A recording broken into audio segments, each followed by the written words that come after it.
안녕하세요. 오후 시간의 마지막 세션으로 AWS 컨테이너 서비스를 소개할 메가존 윤기성입니다. 지금부터 대략 2시간 정도 AWS 컨테이너 서비스인 ECS를 통한 핸즈온 교육으로 세션을 시작하도록 하겠습니다. 우선 핸즈온 하기 전에 확인해야 될 사항이 몇 가지 있습니다. 일단 실습하시는 분들은 본인 속한 조직의 운영용 AWS 어카운트는 되도록 사용하시면 안 될 것 같습니다. 그리고 실습하시는 분들은 핸즈온 랩을 수행을 위한 별도 IAM 계정을 생성하시고 사용하시기 바랍니다.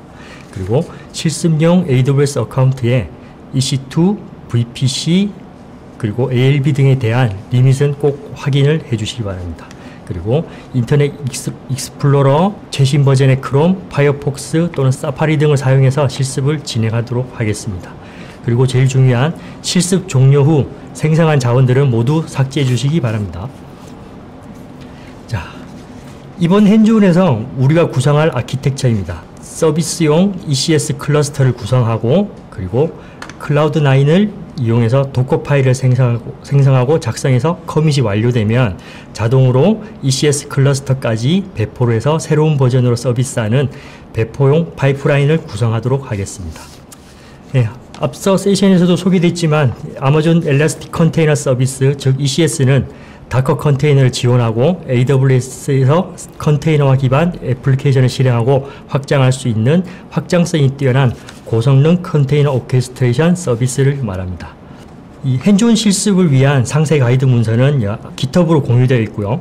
이 URL로 접속하셔서 핸즈온을 진행하도록 하겠습니다. 우선 URL로 접속해 주시기 바랍니다. 저도 이제 같이 진행하도록 하겠습니다.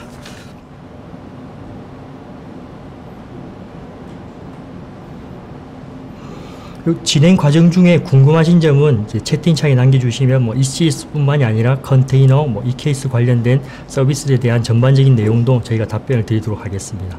그리고 실습 진행 중에 막히시는 부분이 있으셔도 채팅창에 남겨주시면 바로 대응해 드리도록 하겠습니다.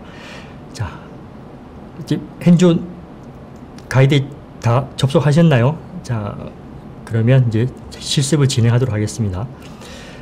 본 핸즈온은 저희가 새로 고침 한번 하겠습니다. 자, 우리 핸즈온은 이제 버지니아 리전에서 진행하고 US 이스트 1 기준으로 작성되어 있으니까 실습하실 때 반드시 이제 리전 정보를 꼭 확인해 주시기 바랍니다. 이 핸즈온을 통해서 이제 아래와 같은 아키텍처를 구성하게 될 거고요. 실습을 통해서 이제 AWS VPC 위에 EC2 기반의 ECS 클러스터를 생성하고 엔진엑스 컨테이너를 ECS 클러스터 위에 배포하게 됩니다. 이를 위해서 ECS 클러스터를 위한 타스크 데피니션 및 서비스를 생성하고 코드 파이프라인을 생성해서 지속적으로 빌드하고 배포하는 작업을 하도록 하겠습니다. 각각의 요소에 대해서는 아래와 같은 링크를 제공해 드리고 있으니까 상세한 정보는 링크를 통해서 확인하시면 될 것 같습니다. 그리고 실습 시작하기 전에 이제 필요한 리소스를 생성하기 위해서 저희가 클라우드 포메이션을 통해서 일부 리소스를 생성하도록 이제 가이드를 드리고 있습니다. 그래서 이 클라우드 포메이션 스택을 시작하시려면 이제 이 아래 런치 스택 버튼을 클릭하셔가지고 클라우드 포메이션 콘솔로 이동하시게 되겠습니다. 자, 똑같이 진행하도록 하겠습니다.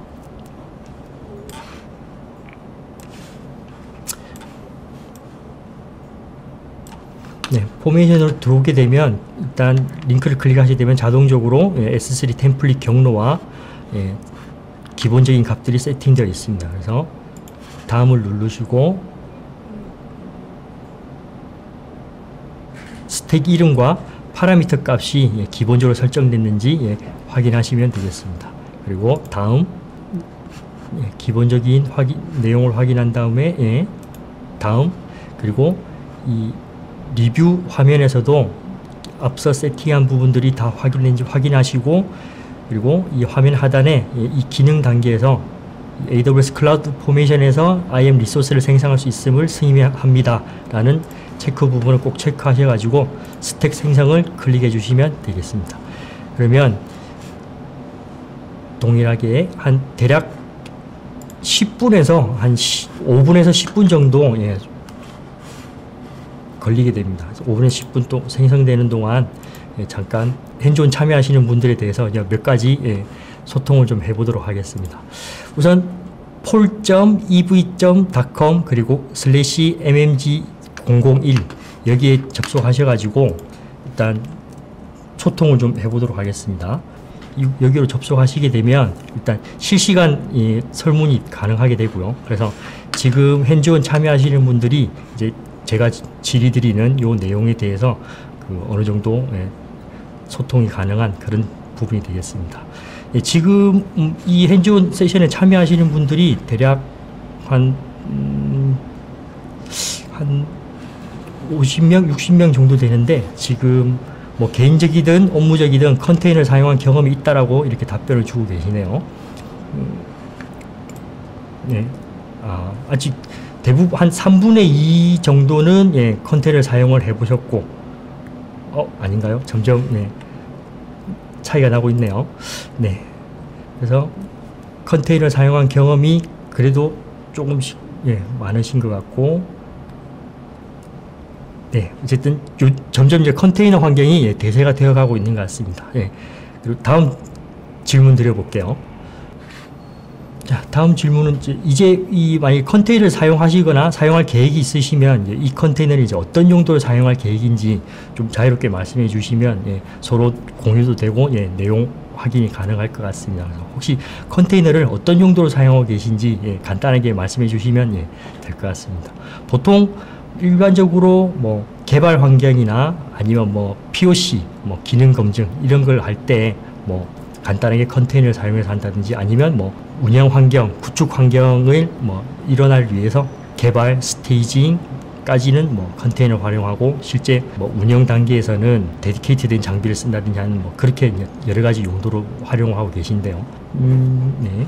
지금 핸즈온 참여하신 분은 한 대략 50명 정도 되는데, POC, 아까 말씀드린 대로 POC 용도로 사용하시고, 서버 운영 관리도 컨테이너를 직접 사용을 하시나요? 어느 정도 좀 숙련된 부분이 있으신 것 같고, 워드프레스를 제외한 모든 환경에서 사용 중입니다. 되게, 컨테이너 환경이 잘 되어 있으신가 본데, 보통 이 부분은, 어느 정도 숙련도가 있어야 되겠죠. 그리고 API 서버 운영, 역시 POC, 그리고 빠른 개발 환경 제공, 다양하게 뭐 여러 가지 용도로 사용하고 계시는 걸 이제 알 수 있게 됐습니다. 그리고 자주 반복되는 스택을 자주 구성하고, CI/CD를 컨테이너를 통해서 CI/CD를 한다. 개발과 운영 서버. 보통 개발 운영 서버 운영 관리 배포, 서버 운영에 대한 관리 배포, API 서버 운영. 컨테이너를 잘 사용하고 계시는 것 같습니다. 그러면 한 가지 더 질문을 드릴게요.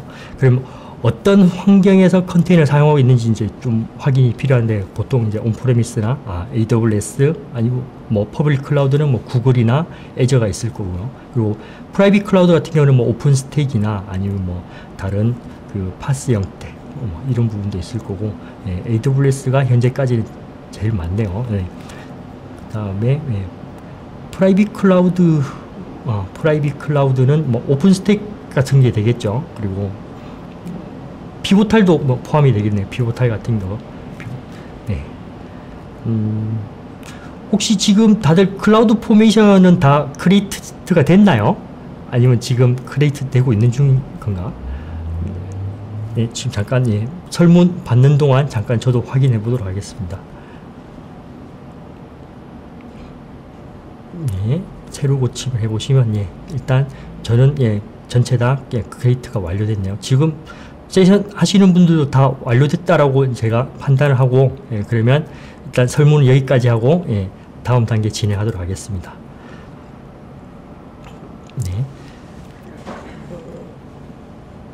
마찬가지로 이 스택 생성이 완료되면 실제 여기서 우리가 확인할 수 있는 건, 리소스를 확인하시게 되면 이렇게 다양한 리소스들이 자동으로 생성되어 있고, 여기서 현재 클라우드9, 코드 커밋, 그리고 ECS 클러스터 환경, 그리고 그 컨테이너 레지스트리, 그리고 VPC 환경과 클러스터 환경까지 이렇게 자동으로 구성되어 있습니다. 그러면 이 환경에서 이제 세세한 설정과 이제 실제 소스를 배포하고 서비스 되는 것들을 이제 확인하도록 하겠습니다. 각 단계별로 클릭을 하게 되시면 확인이 가능하시니까 천천히 따라오시기 바랍니다.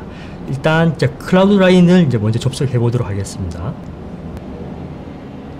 그 클라우드 보드 포메이션으로 만들어지게 되면 클라우드9은 자동으로 생성되게 되어 있고, 클라우드9이라는 이제 아이디에 접속하기 위해서는 오픈 아이디를 클릭하시면 됩니다.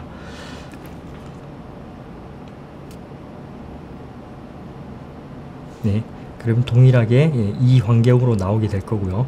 자, 그러면 앞서 설명드린 대로 네, 닫고 화면 실습 하시기 편하게 제가 새 창에서 열어서 확인해 보도록 하겠습니다. 자, 동일하게 클라우드 포메이션을 오픈하셨으면 자, 이런 화면을 보시게 될 거고요. 클라우드9에서 이제 다커 기초 실습을 해보도록 하겠습니다. 일단 아까 말씀드린 대로 링크를 클릭해서 클라우드9 콘솔 창에 진입하시고 오픈 아이디를 접속하시게 되면 아까 보셨다시피 이런 워크스페이스에 접속을 하게 됩니다. 그래서 워크스페이스의 작업을 원활하게 하기 위해서 이 기존의 웰컴 탭이나 이 화면 아래쪽에 다른 부분을 제외한 좀 큰 화면에서 확인을 할 수 있도록 하시고, 여기 뉴 터미널을 클릭하셔서 새로운 터미널 창을 열게 되면 이제 동일하게 아래와 같은 화면을 보이게 되게 됩니다. 그러면 이 상태에서 어떤 다커에 대한 다커 파일에 대한 간단한 실습을 할 텐데요. 현재 이 터미널 창에서 요 내용을 그대로 카피해서 붙여 놓도록 하겠습니다. 컨트롤 카피 해서 컨트롤 V에서 엔터를 누르게 되면 지금 좌측편 창에 동일하게 다커 파일이 하나 해당 내용을 생성하게 되어 있고요. 동일하게 터미널 창에 가서 이 다커 파일에 대해서 이미지를 빌드하도록 하겠습니다. 그 전에 이 워크스테이션 내에 이미지가 어떤 것이 있는지 확인하려면 다커 이미지스라는 명령어를 통해서 확인을 하게 되면 현재 미리 등록된 이미지들이 있고요. 우리가 만든 이 다커 파일을 이제 실제 빌드를 해서 우리의 이미지로 만드는 작업을 진행하도록 하겠습니다.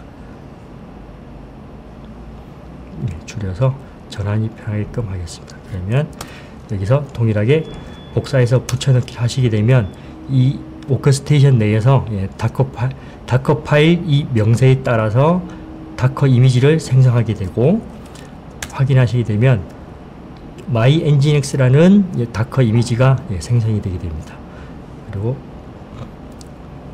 그리고 워크스테이션이 이제 클라우드 다커 허브 퍼블릭 다커 허브 리포지터리 접근이 가능한 상태이고요.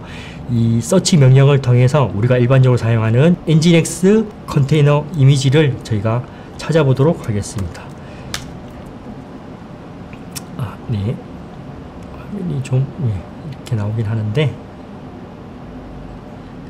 동일하게 이 핸즈온 랩과 마찬가지로 우리가 서치한 결과가 이렇게 표현이 됐고요. 화면을 좀 줄이도록 하겠습니다. 표시가 됐고, 이제 다커 명령으로 이제 이 도커 이미지를 실행하는 명령을 실행해 보도록 하겠습니다.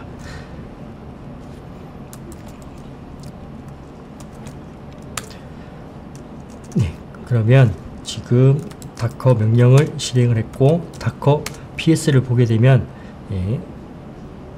방금 실행한 My nginx 다커가 이 6초 전에 이제 실행이 되고 있고, 현재 이런 8080 포트로 이제 실행이 되고 있다는 것을 아래와 같이 이제 볼 수 있게 됩니다. 그리고 현재 이 다커가 사용하는 폴더 정보를 확인하려면 한번 폴더 명령을 통해서 현재 워크스테이션의 8080이 다커 컨테이너 내에 80과 연결되어 있다는 것을 이제 확인할 수 있습니다. 그러면 이 연결되어 있는 이 상태를 확인하시기 위해서는 상단에 워크스테이션의 프리뷰 메뉴를 클릭하셔서 프리뷰 러닝 어플리케이션을 확인하게 되면, 잠시만요. 새로 고치면 이미지 부분 볼륨이 안 붙은 것 같네요. 이 부분에 대해서는 볼륨이 잘 안 붙어가지고 다시 한번 하도록 하죠. 혹시 다른 분들도 이런 현상인가요? 일단 뒤쪽 확인 저희 스텝이 요 내용 확인하도록 하고 다음 핸즈온 가이드 내용대로 좀 다음 단계를 진행하도록 하겠습니다. 그리고 다커 로그스 -f nginx를 하시게 되면 실제 요 다커가 진행되면서 확인된 내용을 로그 형태가 로그가 확인이 되게 됩니다. 잠시만요. 이 창을 좀 닫도록 하겠습니다. 그러면 다커가 진입할 때 다커가 구동되면서 발생된 로그들을 다커 로그스라는 명령으로 확인할 수 있게 되고, 그리고 실제 이 다커 내에 콘솔로 접수하기 위해서는 이 다커 배치라는 명령을 통해서 확인을 할 수 있게 됩니다. 컨트롤 V. 그러면 이미 이 콘솔 자체는 다커 컨테이너 내로 진입을 했고요. 실제 디렉토리 내용을 보시게 되면 안에 다커 컨테이너 내에 그 디렉토리 구성을 보시게 되고, 아까 저희가 앞단에서 다커 파일 스펙으로 만든 인덱스 파일이 존재하는 것을 확인할 수 있습니다. HTML. 잠시만요. 다들 정상적으로 나오신다는 거죠. 저만 잘 안 나오는 것 같은데, 일단 마찬가지로 그러면 핸즈온 가이드대로 그대로 진행하시게 되면 아마 정상적으로 나오시게 될 겁니다. 제 쪽에 어떤 이슈가 생긴 부분은 저희 스텝이 이제 좀 보정을 해서 다시 정상적으로 진행할 수 있도록 하겠습니다. 그 다음 실제 이 가동 중인 EXIT로 빠져나올게요. 그리고 우리가 다커 PS를 통해서 지금 현재 러닝 중인 이 다커를 중지시키려면 다커 스탑이라는 명령을 통해서 중지를 하게 되면 실제 프로세스가 중지가 되게 되고요. 그리고 더 이상 사용하지 않는 이미지 같은 경우는 이미지 명과 함께 다커 RM 명령을 통해서 삭제를 하게 되면 다커 ps-a로 보시게 되면 이제 더 이상 이 컨테이너는 이제 존재하지 않게 됩니다. 그리고 마찬가지로 이 다커 이미지가 지속적으로 생성되게 되면 그 볼륨 사이즈를 차지하게 되고 용량이 부족하게 되니까 정기적으로 이미지 정보도 삭제를 해주셔야 되기 때문에 이미지 정보 삭제하는 명령은 RMI고요. 지금 현재 등록된 이미지 정보를 보면 이 장비에는 엔진엑스와 마이엔진엑스와 엔진엑스 등 기존의 컨테이너 이미지들이 등록되어 있는데, 이번에 저희가 작성한 마이엔진엑스 레이티스트란 태그를 달고 있는 이미지를 삭제하게 되면 현재 이 워커스테이션 내에서는 해당 이미지가 삭제되게 됩니다. 그래서 여기까지가 어떤 도커에 대한 어떤 기본적인 핸들링 부분을 저희가 핸즈온을 시작했고요. 그럼 이제 앞서 설명드린 이제 ECR을 통해서 다커 리포지토리에 엔진엑스 도커를 이미지 푸시하는 부분을 다음 장에서 이제 진행하도록 하겠습니다. 그러면 다음 장 진입하시게 되면 도커 이미지를 아마존 ECR에 이제 푸시하려면 이제 먼저 리포지토리가 생성이 되게 되고요. 그리고 이 리포지토리는 우리가 이미 이제 클라우드 포메이션을 이용해 가지고 웹 앱 핸즈온 랩이라는 이름으로 이제 다커 리포지토리를 생성했습니다. 그래서 생성된 리포지토리를 한번 확인해 보도록 하겠습니다. 바로 열어볼까요? 실습창에서 바로 열어보도록 하겠습니다.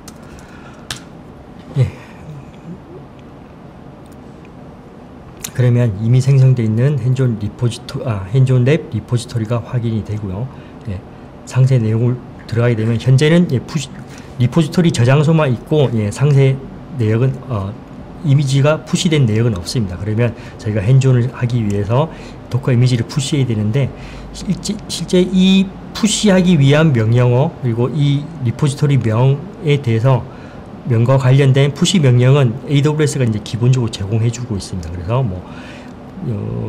로그인 빌드를 한다든지, 빌드가 완료되면 이미지 태그를 지정한다든지, 그리고 태그 기반으로 이제 푸시하는 명령은 기본적으로 이 레지스트리 내에 푸시 명령 보기를 클릭하시게 되면 해당 내용을 확인하실 수 있습니다. 그러면 이 내용을 확인해서 실제 우리 워크스테이션에서 다커 레지스트리에 엔진엑스 이미지를 푸시하는 작업을 진행해 보도록 하겠습니다. 그러면 앞서 생성한 워크스테이션은 접속하셔서 똑같이 제가 클리어를 해볼게요. 워크스테이션 터미널 창에서 이 로그인 명령을 하게 되면 실제 이 우리가 만든 다커 레지스트리에 이 워크스테이션이 로그인한 상태로 되게 됩니다. 그리고 저와 동일하게 이제 로그인 석세스라는 이런 메시지를 확인하실 수 있고요. 그러면 우리가 현재 이 워크스테이션에 있는 다커 이미지, 이 워크스테이션에 있는 이 엔진엑스라는 것을 우리가 만든 ECR에 커밋하기 위해서는 혹시 잠시만요. 우리가 지금 워크스테이션에 이제 저랑 똑같이 명령을 날렸을 때 다커 이미지가 엔진엑스가 포함되어 있으면 뭐 상관이 없는데, 없으신 분은 똑같이 이제 실제 이 퍼블릭 허브에 가서 엔진엑스 이미지를 받는 명령을 좀 내리셔서 현재 우리 워크스테이션 내에 엔진엑스가 포함될 수 있도록 다운을 받아주시기 바랍니다. 그러면 마찬가지로 다커 이미지스를 확인해서 엔진엑스가 있는 것을 이제 확인을 하고요. 그러면 이 워크스테이션 내에 있는 이 엔진엑스 컨테이너 이미지를 우리는 ECR에 푸시를 해야 됩니다. 그러면 푸시를 하기 위해서는 이 명령인데, 여기 XX라고 표현된 부분은 아까 ECR에서 제공한 이 태그 명령, 요 명령에 있는 자기 자신의 이 어카운트 아이디를 카피하셔가지고 동일하게 맞춰주시면 될 것 같습니다. 네. 그러면 수정 작업을 하도록 하겠습니다. 화면에서처럼 XX로 표현된 부분은 내가 실습할 계정의 어카운트 아이디로 해주시고, 저장을 하게 되면 지금 여기서 이제 제 로컬에 태그만 변경이 됐기 때문에 이미지를 확인해 보면 아까 다운받은 엔진엑스의 이미지 아이디와 동일한 아이디를 가진 이 ECR 태그 명령을 달고 있는 이미지가 하나 생성이 되게 됩니다. 그리고 그러면 다커 푸시, 정상적으로 이 태그를 생성했으면 이 이미지를 ECR 리포지토리에 푸시하는 명령을 통해서 레지스트리에 등록하도록 하겠습니다. V에서 마찬가지로 이 어카운트 아이디를 XXX에 대체해서 실제 푸시하도록 하겠습니다.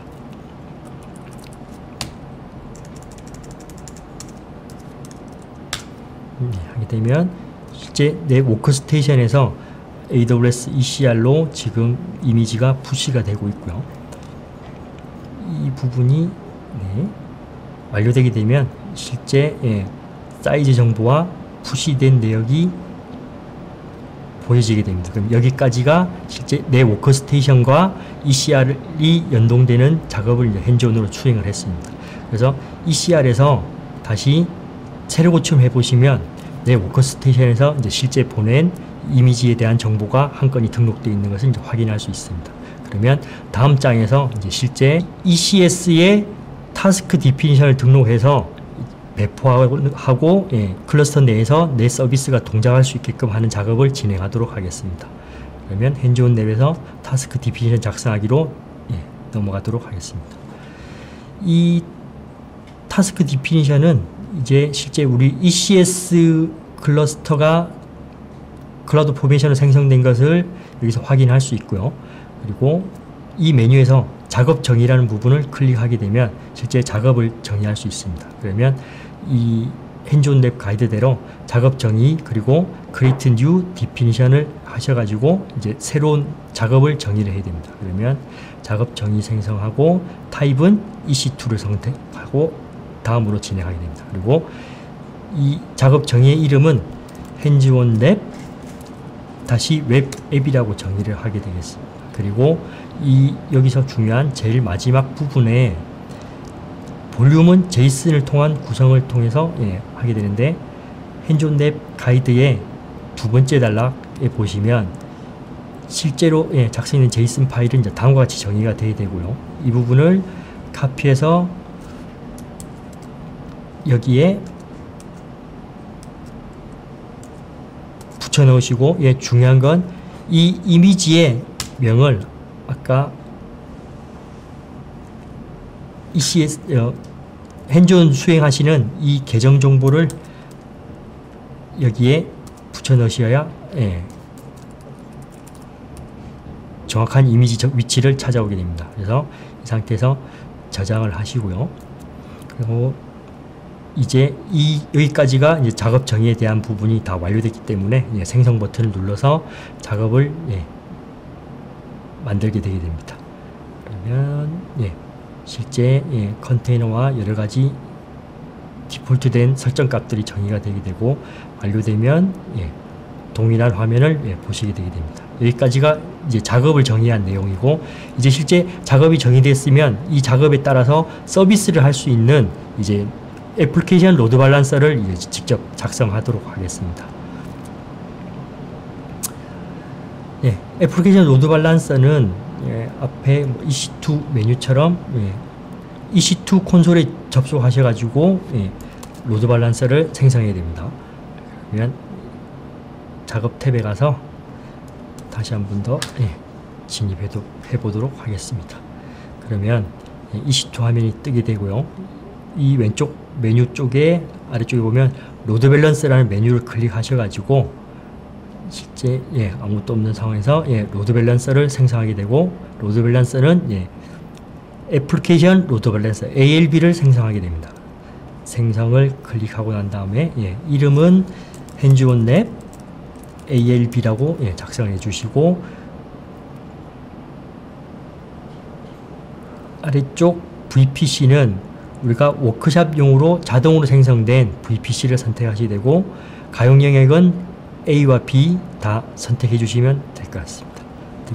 그리고 보안 그룹 설정은 디폴트로 넘어가고요. 그 다음 넥스트. 디폴트 보안 그룹 구성은 디폴트를 선택하시면 됩니다. 그 다음 컨피규어 라우팅에서는 첫 번째 대상 그룹에서는 이름을 핸즈온랩 타겟 그룹 1번으로 정해 주시고, 대상 유형은 IP 레벨로 선정해 주시면 됩니다. 그리고 화면 하단에 고급 상태 검사 설정에서, 아니요, 다른 부분은 이제 어드밴스 헬스 체크드라고 되어 있을 텐데, 이 부분에 이 헬스 인계값을 최소화 3으로 해주시고, 인터벌은 6으로 줄여주시면 되겠습니다. 그리고 타겟 등록은 일단 생략하고 넘어가고요. 다음 검토를 눌러서 우리가 작성한 내용을 검토하신 다음에 생성을 누르게 되면 이제 그 컨테이너가 서비스를 하기 위해서 진입할 수 있는 이제 애플리케이션 로드 밸런서 생성이 완료된 상태입니다. 그러면 그 다음 이제 실제 ECS를 작성해서 서비스를 배포하는 이런 타스크를 만들어 보도록 하겠습니다.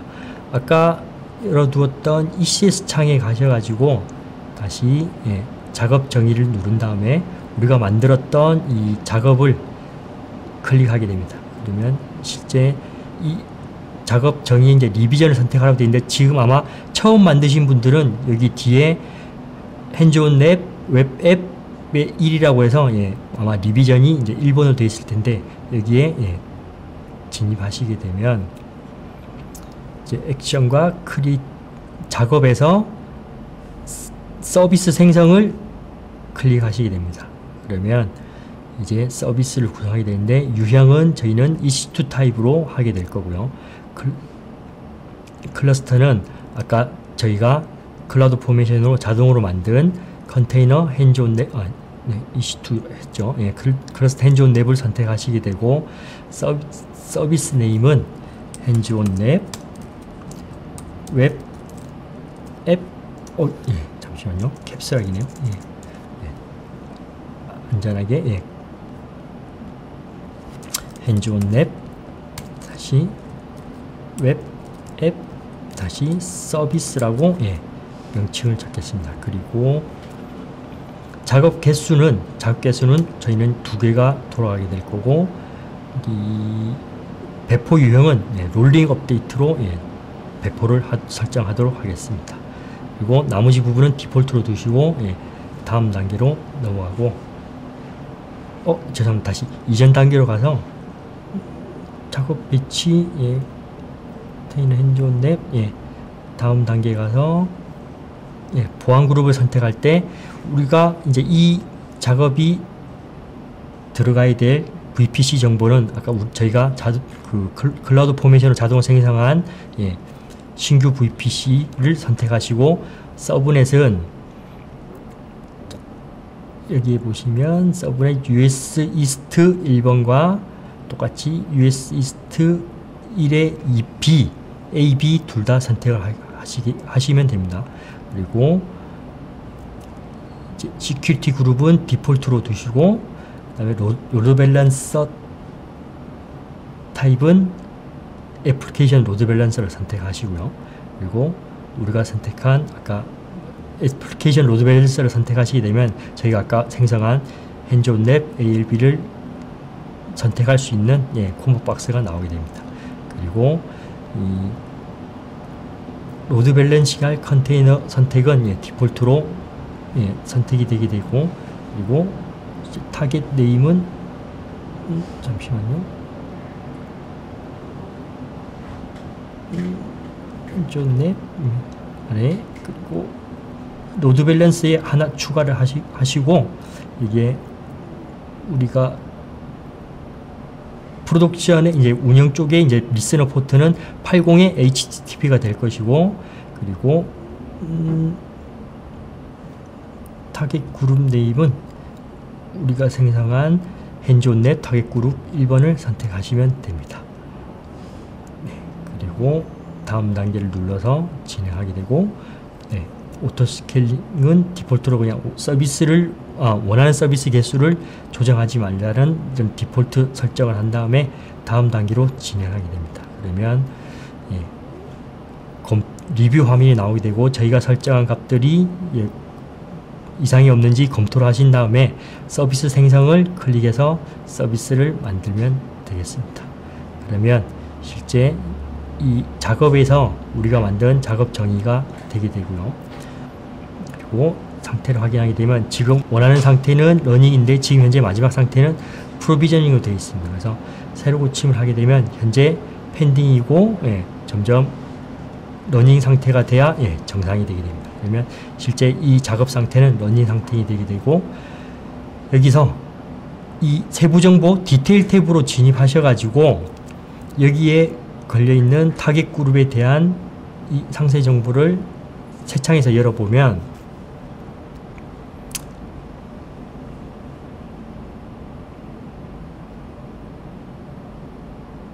여기서 예, 타겟 탭으로 가시게 되면 우리가 봐야 될 이 스테이터스가 예, 다 예, 잠시만요. 타겟 그룹을 하게 되고 다 헬스로 떨어져 있는 것을 이제 확인할 수 있습니다. 그리고 다시 타겟 그룹의 세부 정보 탭에 가서 잠시만요. 이게 예, 디스크립션 로드 밸런서를 잠시만요. 나한테 할당된 로드 밸런서를 찾아보겠습니다. 오토 스케일링의 그룹의 핸즈온 랩 다시 타겟 그룹의 디테일의 로드 밸런서의 핸즈온 랩 타겟 그룹을 선택하시고 그 다음에 여기에 타겟 그룹에서 잠시만요. 예, 타겟 그룹 화면에서 상세 내용으로 가면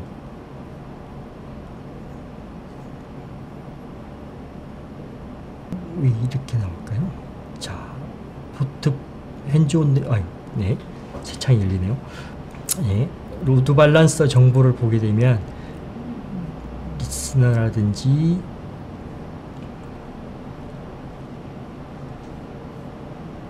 네, 이 화면이 예, 어쨌든 자 보고자 하는 건 예, 타겟 그룹에 연결되어 있는 이 장비들이 이제 헬스 상태인 것을 확인하고자 하는 부분이라서 예, 좀 예, 진행이 매끄럽지 못했습니다. 그래서 어쨌든 이 로드 밸런서의 이 상세 정보, 기본 정보 DNS를 확인해서 예, DNS 이름 복사해서 새 창에서 한번 확인을 해 보시면 현재는 예, 엔진엑스 컨테이너에 엔진엑스 컨테이너가 ECS 클러스터로 배포가 되어 있는 상태고 ALB를 통해서 이 엔진엑스의 기본 웰컴 화면으로 진입한 것을 확인할 수 있습니다. 그러면 이제 여기까지가 저희가 수작업으로 이제 클러스터 내에 컨테이너를 구성한 내역인 것이고, 이제 실제 코드 커밋을 통해서 소스가 변경될 때마다 자동으로 클러스터에 서비스가 배포되는 부분을 저희가 이제 핸즈온을 진행하도록 하겠습니다. 예, 일단 코드 커밋 리포지토리를 이제 확인하도록 하겠습니다. 이 소스 코드가 변경되는 부분에 이제 제일 첫 시작 단계인 이제 코드 커밋인 거고요. 그래서 이 콘솔로 진입해 보도록 하겠습니다.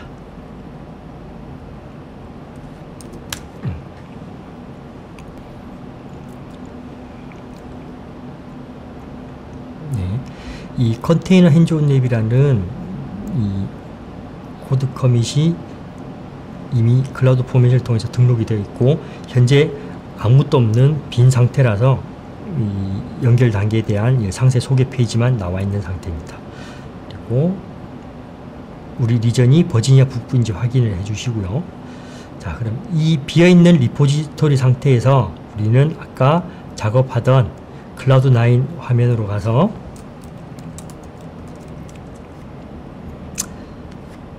이제 루트 환경에서 이 이 코드 커밋의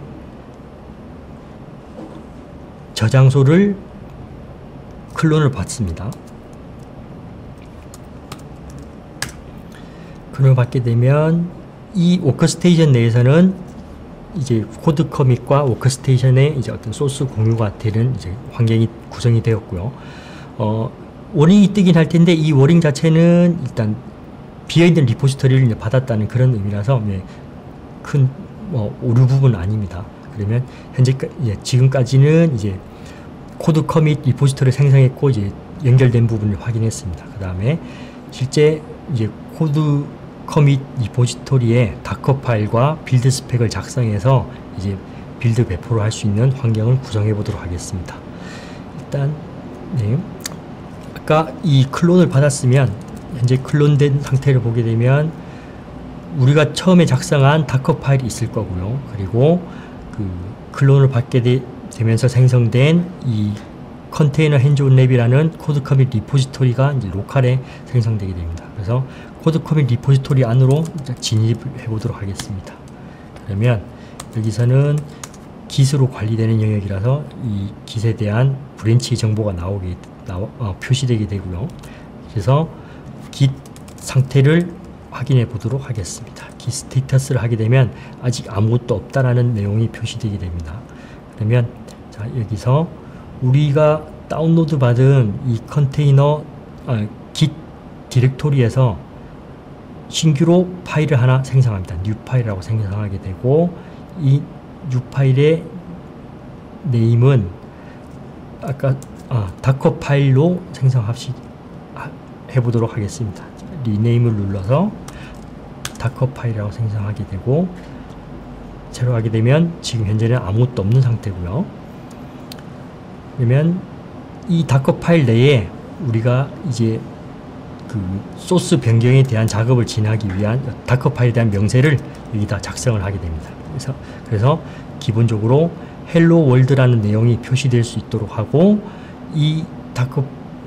이게 index.html로 저장이 되면 이 index.html은 컨테이너 내부에 이 경로 아래로 복사가 되게끔 하는 이 다커 파일 명세를 작성하고 저장을 하게 됩니다.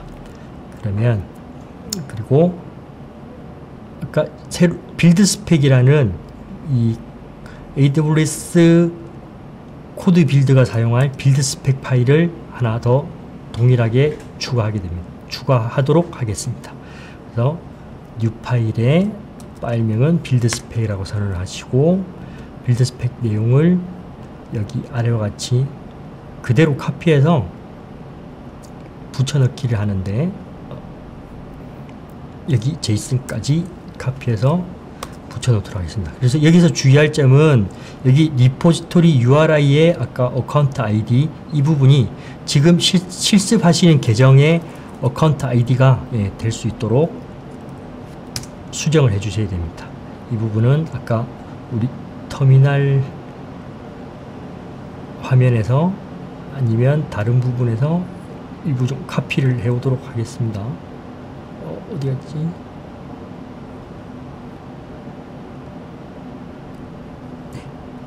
아니면 ECS에서 다시 한번 확인하시죠. ECS 이 정보는 아까 ECR 리포지토리에서 대략 표시되는 데서 카피를 해서 붙여놓도록 하겠습니다. 그리고 빌드 스펙 컨트롤 V 그래서 이 부분이 수정 완료됐으면 저장을 하고, 자 이제 푸시를 하도록 하겠습니다. 그러면 지금 터미널에 있는 작업은 현재 내 경로는 컨테이너 핸즈온 랩이라는 경로이고요. 여기서 git add를 해야 되는데 현재 git 스테이터스를 보게 되면 요 다커 파일과 빌드 스펙.yml이 신규로 add 됐다는 것을 확인할 수 있고요. 그러면 이것을 git add.모든 파일을 해서 파일을 add 하게 됩니다. 그러면 git 상태를 다시 확인하게 되면 신규 파일이 신규 파일, new 파일이라고 표기가 되게 되고, 이 파일들을 이런 커밋 메시지를 통해서 이 git 리포지토리에 커밋하도록 합니다. 그러면 두 건이 커밋 됐다는 것을 확인할 수 있게 되고, 여기서 이제 로컬이 아니라 이 원격 리포지토리, 그러니까 AWS 코드 커밋이죠. AWS 코드 커밋에 실제 푸시를 하도록 합니다. 그러면 여기에 현재 뉴 브랜치 마스터에서 코드 커밋이 됐다는 것을 동일한 화면을 확인할 수 있게 됩니다. 그러면 아까 생성했던 우리 코드 커밋, 지금 아까는 비어있는 상태라서 설명에 대한 내용이 있었으면 현재 다시 코드 커밋 코드 정보를 보게 되면 이 파일 두 건이 다커 파일과 이 빌드 스펙 파일이 커밋되어서 코드 저장소에 저장된 것을 확인할 수 있습니다. 그러면 이제 실제 그 빌드 배포를 하게 되는 파이프라인 생성해서 이제 정말 배포하는 작업을 한번 만들어 보도록 하겠습니다. 코드 파이프라인 콘솔에 뭐 클릭하셔서 들어가셔도 되고, 아니면 여기 있는 뭐 파이프라인 시작하기 화면으로 들어오셔도 됩니다. 그럼 여기서 파이프라인 생성을 하나 클릭하셔 가지고 파이프라인 이름을 핸즈온랩 CI/CD 하고 작성을 하게 되고, 기본 디폴트로 두고 넥스트를 진행하면 됩니다. 다음, 그리고 이 소스 스테이지는 우리가 아까 그 등록한 코드 커밋을 우리는 최초 소스 스테이지로 구성하게 될 거고요. 우리가 만들었던 코드 커밋의 리포지토리 이름은 컨테이너 핸즈온랩, 그리고 생성한 브랜치는 저희가 별도 어떤 뭐 데브 브랜치나 릴리즈 브랜치를 따로 만들지 않았기 때문에 마스터 브랜치를 그대로 활용하면 되겠습니다. 그리고 이 변경에 대한 감지 옵션은 디폴트로 클라우드 와치 이벤트를 하도록 하겠습니다. 그리고 다음을 누르면 그 다음 빌드 스테이지에 대한 설정인데요. 빌드는 저희는 역시 이제 코드 빌드를 선택을 하게 되고, 버지니아 북부에 선택을 하게 돼서 프로젝트 이름은 핸즈온랩 다시 빌드라는 프로젝트, 신규 프로젝트로 생성이 되어 있군요. 죄송합니다. 신규 프로젝트로 생성하게 되면 새 창이 열리게 되고, 여기서 핸즈온랩 빌드라는 새로운 프로젝트를 생성하고, 여기서 이미지는 관리형 이미지, 클라우드 빌드가 자동으로 관리해주는 이미지를 선택하시고, 이미지의 OS는 우분투를 선택하게 됩니다. 그리고 런타임은 기본적으로 스탠다드를 선택하시고, 이미지는 일단 저희 쪽에서는 이제 3.0 이미지를 선택하도록 하겠습니다. 그리고 이 프리빌리지에 대한 옵션은 여기 프리빌리지에 대한 옵션은 네, 권한이 있음. 도커 이미지를 빌드하거나 빌드 권한을 선택하려면 이 플래그를 활성화합니다라는 이 프리빌리지드 옵션을 체크해 주셔야 빌드가 가능합니다. 이 부분 체크 안 하시면 이제 빌드가 어렵게 되겠죠. 그 다음에 코드 파이프라인으로 계속을 하게 되면 잠깐 시간이 필요하고요. 이 시간이 나오면 빌드 프로젝트를 생성하고 아까 입력했던 부분 생성했다라고 되어 있고요. 그리고 여기서 들어와 바로 넥스트를 눌러주시면 됩니다. 생성했는데 여기서 이름을 한번 넣어볼까요? 네, 하고 넥스트를 눌러보도록 하겠습니다. 그 다음에 디플로이 스테이징에서는 저희가 그 소스 스테이징 빌드 끝나면 이제 디플로이를 바로 ECS에다 할 거기 때문에 배포 공급자는 여기 ECS, AWS ECS를 선택하시게 되고요. 리전은 우리가 구성한 리전은 버지니아 북부, 그리고 클러스터 이름은 그 클라우드 포메이션을 자동으로 생성한 컨테이너 핸즈온 랩 클러스터를 선택하게 됩니다. 그리고 서비스는 우리가 앞서 타스크 서비스를 만들었던 핸즈온 랩 웹앱 서비스를 선택하시게 됩니다. 그리고 나머지 부분은 디폴트로 그대로 두시고요. 다음을 누르시게 되면 이 우리가 설정한 내용에 대해서 어떤 리뷰 화면이 보이게 되고 파이프라인 생성을 클릭하게 됩니다. 그리고 이 파이프라인만 생성하면 되는 게 아니라 이제 빌드할 때 이 빌드 스테이지에서 코드 빌드가 ECR에 접근해서 이미지를 당겨와야 되기 때문에 이 코드 빌드에 이 권한을 설정해야 됩니다. 그래서 권한 설정하기 위해서는 이 IAM 계정에 가서 우리가 롤을 하나 추가를 해야 됩니다.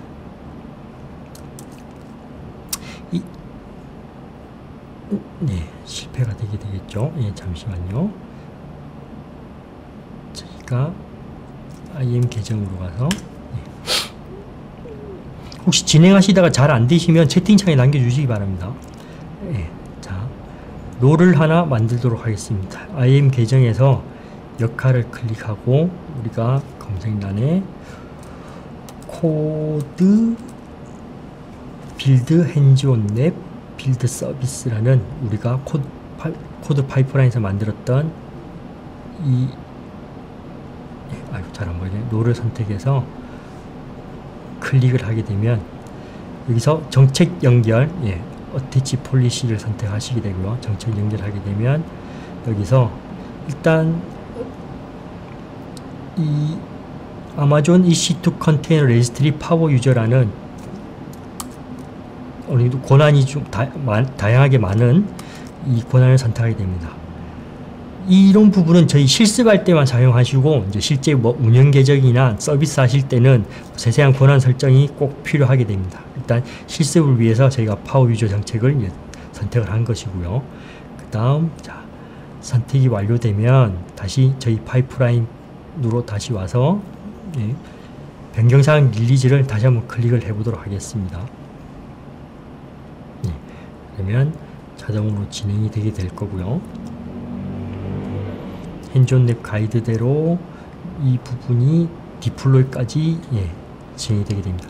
일단 소스 코드까지 완료됐고 자동으로 이제 빌드가 빌드 단계, 아까 우리가 AWS 코드 빌드에서 설정한 이 빌드 단계가 진행 중인 것을 확인할 수 있고요. 그 다음에 이 다음 단계 이제 빌드가 완료되면 실제 ECS 클러스터에 이 컨테이너들을 배포해서 서비스가 가능한 상태로 전환되게 됩니다. 이 부분이 이제 첫 빌드를 하게 되면 첫 빌드 부분, 빌드와 이제 디플로이 부분이 좀 시간이 좀 소요되는 경향이 있습니다. 그래서 잠깐 새로 고침 한번 해보면 아직 빌드 중이네요. 현재 아직 빌드 중이니까 빌드가 끝날 때까지 잠시 또 소통을 한번 해보시죠. 잠깐 시신 등록. 아까 어떤 환경에서 컨테이너를 사용하고 계신가요? 까지는 진행했고, 온프리미스 상에서는 이 컨테이너 쓰시는 분이 없으시네요. 자, 그러면 다음 질문이 컨테이너를 실제 운영 환경에 적용 중이시라면 어떤 부분이 제일 어려웠는지 아니면 지금도 겪고 있는 어려운 부분이 어떤 건지 혹시 내용을 좀 공유를 해주시면 같이 좀 고민을 할 수 있도록 하겠습니다. 기존 서비스의 도커라이징요. 기존 서비스들을 이제 도커 컨테이너로 만들 때 이런 부분 도커라이징이 필요하죠. 그러면 기존 서비스들이 뭐 하나의 온프리미스 장비에 뭐 여러 서비스들이 돌아가게 된다면 사실은 그 부분을 잘게 쪼개는 뭐 마이크로하게 이제 그 발라내는 그런 부분들이 이제 사실은 이제 MSA 기법이 필요하고요.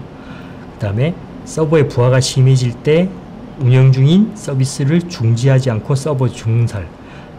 이게 이제 각 컨테이너를 실제 운영하면서 이 컨테이너들이 이제 순단 없이 컨테이너들이 확장되는 그런 부분이 어렵다고 이제 말씀을 주시는 부분인데, 이 부분은 어떻게 보면 뭐 다양한 배포 기법이 있을 텐데, 뭐 블루그린이라든지 뭐 까나리라든지 이런 부분이 있을 텐데, 이 부분은 뭐 다음번 세션 때 좀 딥다이브하게 좀 고민을 설명드릴 수 있도록 하겠습니다. 그리고 하나의 인스턴스 내에 로드 밸런싱과 인스턴스 단위 로드 밸런싱 ECS 하나로 가능한가요? 잠깐만요. 이런 부분은 채팅창 해주시면 답변이 가능할 텐데 잠시만요. 빨리 지나가 버렸네요. 서비스 무중단 마이그레이션 관리 포인트에 관리 포인트가 증가하는 거 맞죠? 분명히 관리 포인트는 늘어나게 됩니다.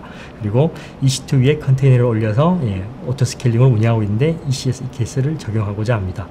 EC2 위에 컨테이너를 올려서 오토 스케일링 하고 있는 부분은 ECS, EKS 가는 부분은 사실은 뭐 ECS 단위로 컨테이너를 만들면 되는데, 이 부분도 뭐 어떤 변화 관리라든지 변경 부분은 충분히 고민이 필요할 것 같습니다. 그리고 관리 포인트, 관리 포인트가 이슈긴 합니다. 항상 어떻게 보면 뭐 레이어들이 늘어나고 관리해야 될 부분이 많긴 하지만 그래도 한번 구성해 놓으면 어떤 서비스에 대한 빠른 배포 이런 부분에 대한 또 어떤 장단점의 차이가 있겠죠. 이런 부분은 또 트레이드 오프라고 생각합니다. 그 다음에 스케일 인 쿨다운과 스케일 인 쿨아웃 쿨다운 설정을 어떻게 해야 되는지 ECS 상에서 이제 이 부분을 말씀하시는 부분이죠. 이 부분은 저희 그 스텝이 좀 내용을 확인해서 채팅창에 답변을 드릴 수 있도록 하겠습니다. 인스턴스가 한 개이고 내부 컨테이너도 한 개인 경우 롤링 업데이트와 블루그린의 차이가 있나요? 차이가 있지 않을까? 이 부분은 충분히 가능할 것 같은데, 그 다음에 ECS를 활용하려면 ECR이 반드시 필요한가요? ECS를 활용하려면 ECR이 반드시 필요한 상황인 거죠.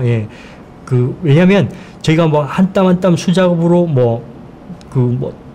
프라이빗 리포지토리라든지 이런 부분에 등록하게 되면 사실 ECS 연동하는 부분이 그렇게 좀 매끄럽지 않고 아까 말씀하신 대로 관리 포인트가 더 많이 늘어날 수도 있는 부분입니다. 그 다음에 ECS 내에 CPU 메모리 수준의 설정 가이드가 있죠. 그러니까 이게 ECS 클러스터의 CPU 메모리가 아니라 ECS에 들어갈 컨테이너에 대한 CPU 메모리 수준의 설정 가이드는 아까 뭐 빌드 스펙이나 이런 부분에 대해서 아마 디테일하게 설정할 수 있으니까 이 부분은 다음번 좀 딥다이브한 부분에서 제가 좀 설명을 드리도록 하고, 자, 일단 요 폴링은 여기까지 하고 계속 진행하도록 하겠습니다. 디플로이가 끝났네요. 끝났으니까 다음 단계를 좀 진행하도록 하겠습니다. 자, 그러면 여기까지 왔으면 아까 우리가 그 화면 서비스용 화면을 열었던 이 브라우저 상에서 새로 고침을 한번 해보시면 우리가 이 컨테이너 내에서 다커 파일에 명시했던 이 index.html 파일 내용이 아까 우리가 h1 태그를 달고 hello world라고 찍히게 되어 있는데 요거죠. hello world라고 구성된 index.x 파일이 실제 이제 이 CI/CD 파이프라인 통해서 이제 배포가 되게 됐습니다. 그러면 우리가 이제 서비스 환경도 구축이 완료됐고 가용성 있게 구축 완료됐고 ALB를 통해서 서비스의 진입도 가능하게 돼서 이제 서비스 환경도 구축이 완료됐고, 클라우드9을 통해서 소스가 변경되면 자동으로 빌드 배포가 돼서 서비스에 배포되게끔 구성이 되어 있으니까 이 부분에 대해서 이제 정말 잘 유연하게 구성이 되고 배포가 되는지 확인하기 위해서 이 클라우드9에서 소스 변경을 한번 해보도록 하겠습니다. 실제 이 부분은 이제 핸즈 랩을 위해서 소스 레벨이 되게 심플하긴 한데, 사실은 이 단계에서 뭐 많은 부분이 와르라든지 뭐 통캣 기반에서 돌아가게 된다면 앞단에서 뭐 빌드한 부분을 다커라이징해서 만든다거나 하는 이런 부분이 여기 다커 파일 내에 좀 더 디테일하게 명시되어 있으면 이제 실제 운영 워크로드에서도 이제 활용이 가능할 수 있을 것 같습니다. 일단 예, 배포 검증을 위해서 소스 변경을 좀 진행해 보도록 하겠습니다. 이번에는 헬로 월드 버전 2라고 하고, 여기서 그러니까 H 태그 다음에 뭐 P 태그를 하나 둬서 한 단계 내리고요. 여기서 뭐 ECS 트라이라고 한 다음에 소스 파일 자체는 일단 저장을 해 보도록 하겠습니다. 저장을 했고, 그러면 현재 이 소스 디렉토리 상에서는 기세 상태는 죄송합니다. 스테이터스죠. 기세 상태는 현재 다커 파일 하나가 변경이 됐다는 것을 이제 표시를 하고 있고요. 그러면 우리는 이 변경된 이 다커 파일을 커밋을 하도록 하겠습니다. 이 부분은 HTML 버전 2로 커밋을 하게 되겠죠. 네. 그러면 체인지가 됐고, git 그 코드 커밋에 이제 푸시를 하도록 하겠습니다. git 마스터를 오리진으로 푸시를 죄송합니다. 뭘 잡았지? 오리진, 이 오리진이 아닌가요? 아, 오리진을 마스터군요. 아, 죄송합니다. 네. 네. 다시 해서 오리진을 마스터로 푸시. 왜 안 됐지? 저장이 되지 않나요? 잠시만요. 다시. 네. 다시 하게 되면 저장을 하고요. 화면에서 git 커밋을 add 커밋을 같이 하게 됩니다. 이게 뭐지? 네, git commit am.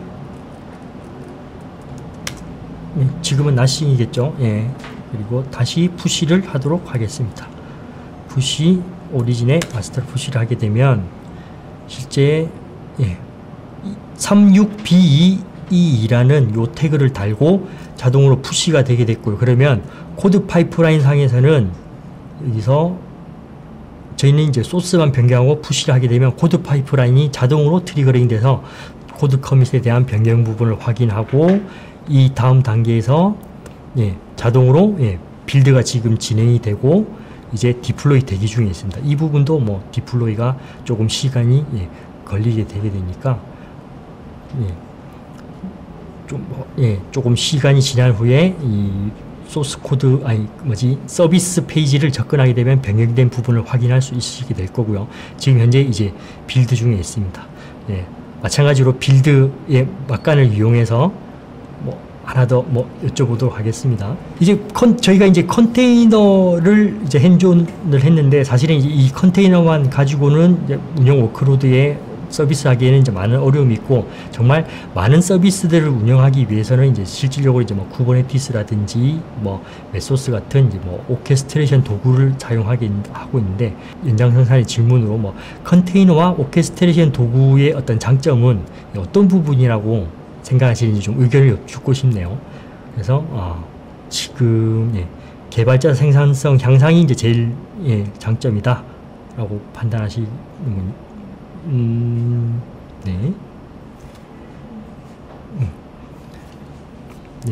신속한 배포, 가용성, 개발자 생산성 향상, 신속한 배포. 사실 배포가 제일 장점이죠. 사실은 이게 뭐 기존의 뭐 가상 머신 기반이라든지 뭐 EC2 기반에서는 뭐 장비가 프로비저닝 되는 시간이라든지 이런 부분이 사실은 시간이 많이 걸리긴 하는데, 이제 컨테이너 환경이라면 사실은 이때 어떤 컨테이너 자체는 어떤 프로세스 기반이라서 페이드 아웃과 페이드 인 그리고 뭐 프로비저닝 부분에 대해서는 상당한 장점이 있죠. 예, 이 부분 비용 절감이 아니고 비용 절감이 되겠죠. 비용 절감도 예, 무시할 수 없는 부분이 아까 앞 세션에서 뭐 여러 가지 오토스케일이랑 이 오토스케일에 대한 뭐 설명을 드렸다시피 뭐 비용 효율화하는 이런 단계에서는 뭐 이 클러스터 내에서도 어떤 그 서비스 워크로드에 따라서 어떤 사용할 수 있는 이 리소스들을 가져가는 최적화할 수 있는 이런 부분도 장점이 되게 됐습니다. 기타는 뭘까요? 예, 기타도 있네요. 사실은 뭐 그리고 클라우드 이동성 뭐 하이브리드라든지 뭐 멀티 클라우드도 사실은 컨테이너 기반에서 한다면 뭐 운영이 가능할 수 있겠죠. 네, 빌드 배포가 끝났습니다. 그러면 이 디플로이가 끝난 거 아까 헬로 서비스 우리가 앞전 버전에서는 이 헬로 월드라는 이제 서비스로 하고 있었는데 이번에 빌드 배포가 끝나서 확인하게 되면 버전 2에 이제 ECS 트라이라는 신규 버전이 이제 배포되는 이런 상황입니다. 그래서 우리가 파이프라인 내역도 잠깐 디플로이한 내역을 보게 되면 세부 정보를 통해서 보게 되면 우리가 소스 커밋을 했을 때 설정했던 이러한 여러 작업들이 지금 작업들이 여기서도 보면 아까 우리가 최초 설정했을 때는 예, 핸즈온 대 웹앱 버전 리비전이 1번이었는데 저희가 소스 변경하면서 자동으로 배포되고 이게 예, 서비스로 예, 디플로이 되는 부분 단계에서 이제 작업들도 계속 리비전이 업데이트 되면서 예, 자동으로 이제 배포가 되는 것을 이제 확인을 할 수 있고요. 뭐 마찬가지로 시간이 좀 되신다면 이 클라우드9 환경에서 다커 파일을 뭐 필요하신 만큼 아니면 뭐 관심 있으신 만큼 어떤 변경 작업을 진행하시면서 한 번 더 뭐 지속적인 배포 테스트를 한번 해보시면 될 것 같습니다. 그래서 사실은 파이프라인 구성이라든지 클러스터 구성은 최초 어떤 그 서비스 하기 전에 한번 인프라를 뭐 구성해 놓으시면 이후에는 어떤 뭐 인프라에 대한 관리라든지 뭐 파이프에 대한 어떤 큰 서비스에 대한 큰 변동이 있지 않는 이상 대부분 거의 원형 그대로 유지해서 사용하게 될 거고요. 이 개발 측면에서 어떤 소스 변경만 이루어졌을 때 서비스로 바로 디플로이 되는 그래서 개발하시는 분들은 이제 개발에만 집중하실 수 있는 이런 장점이 있게 되겠고 배포 자체도 신속하게 배포되게 되기 때문에 어떤 뭐 네트워크 유입을 차단하고 뭐 전환해서 프로세스를 띄우고 하는 이런 부분에 대해서는 많은 좀 장점이 있을 것 같습니다. 그래서 네, 여기까지가 핸즈온에 대한 어떤 그 전체적인 흐름을 한번 다 세팅을 한 부분입니다. 그리고 뭐 아까도 말씀드렸다시피 뭐 제일 중요한 핸즈온 하시고 나면 핸즈온 자원들은 핸즈온 때 생산하셨던 자원들은 다 삭제를 하셔야 되는데 삭제 순서는 이 핸즈온 가이드랩처럼 코드 파이프라인, 뭐 ECS 서비스 삭제 이런 식으로 진행을 해주시면 될 것 같고요. 그 다음에 한 가지 더 부탁드릴 게 있는데 이 핸즈온 세션에 대한 또 자체 설문조사가 있습니다. 이 URL로 접속을 하셔가지고 한 두세 개 정도 항목에 대해서 설문을 해주시면 다음번에는 이제 좀 더 딥다이브한 핸즈온 자료가 나올 수 있을 것 같습니다. 이상으로 저희가 시간이 촉박해서 좀 빨리 진행한 감은 있는데요. 이상으로 이제 잘 나가는 스타트업을 위한 이제 AWS 이머전 데이와 관련된 이제 모든 세션은 이제 마치도록 하겠습니다. 네, 장시간 경청해 주셔서 감사합니다.